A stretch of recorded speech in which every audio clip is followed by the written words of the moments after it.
दर्शन सतगुरु तेरा मैं देख देख जीवा, दर्शन साहिबा तेरा मैं देख देख जीवा। अब आप जानते हैं हमारे मित्र अगर बीए में पास हो जाए कितनी खुशी होगी, पास हुआ वो खुशी हुई। हमारे मित्र को अगर 10-20 लाख रुपया मिल जाए, हमें चाहे कुछ भी नहीं मिला पर हम मुफ्त में प्रसन्न हो जाए। अरे भाई, जब दोस्त के पास थोड़ी सी संपत्ति आई, उसका मकान बना, उसको 10-20 मोटरें मिल गई या कुछ उपाधि मिल गई भारत रत्न की या पद्म भूषण की या पद्मश्री की, आप फूले नहीं समाते कि मेरा मित्र इतना बड़ा विद्वान है, उसको डॉक्टर ऑफ लिटरेचर उपाधि। जब भगवान को आप दोस्त बनाओगे तो सारी दुनिया की विभूति तो आपकी बन गई, इससे ज्यादा खुशी क्या।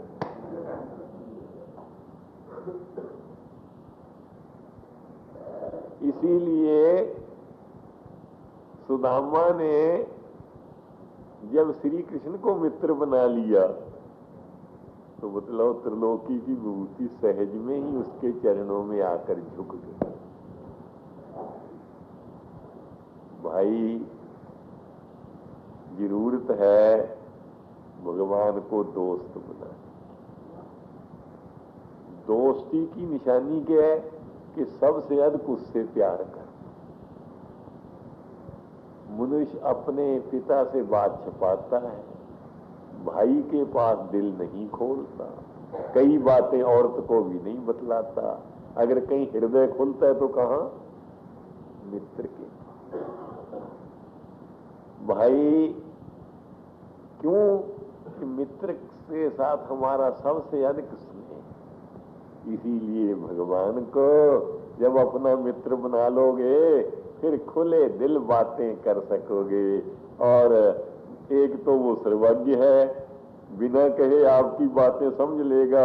जब बिना कहे समझेगा तो वो कोई आदमी अपने मित्र को दुख में देख सकता है, वो हमें दुख में कभी पड़ने ही न देगा।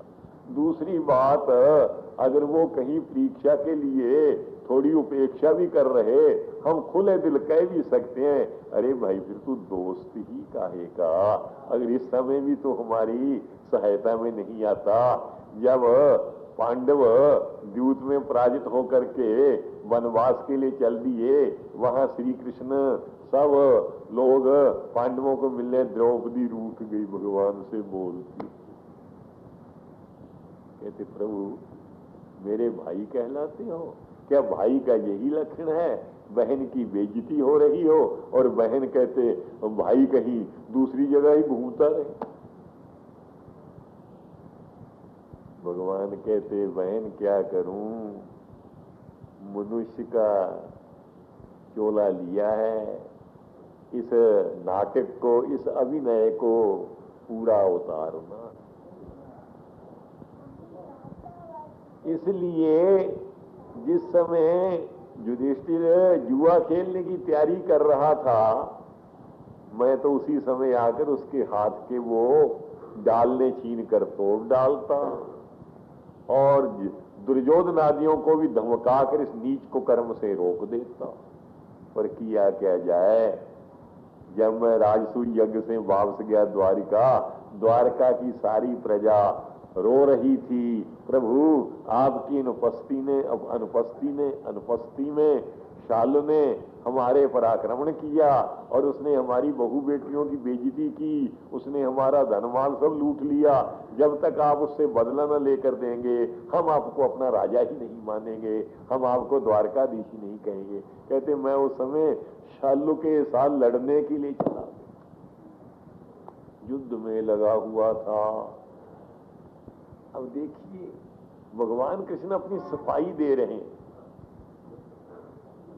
जो त्रिलोकी का नियंता है वो द्रौपदी को प्रसन्न रखने के लिए ये बतला रहा है कि मैं बहन अवश्य आता, पर क्या करूं, विवश था, मजबूर था।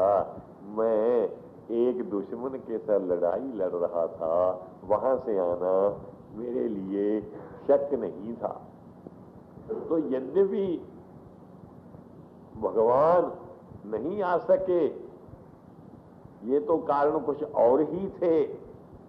द्रौपदी के चीरहरण को ब्याज बनाकर कौरवों का संहार करना, परंतु ये प्रेमी को ही अधिकार है कि भगवान को भी डांट डपट बतलाए और रूठ जाए कि तू समय पर मेरी रक्षा के लिए क्यों नहीं आया।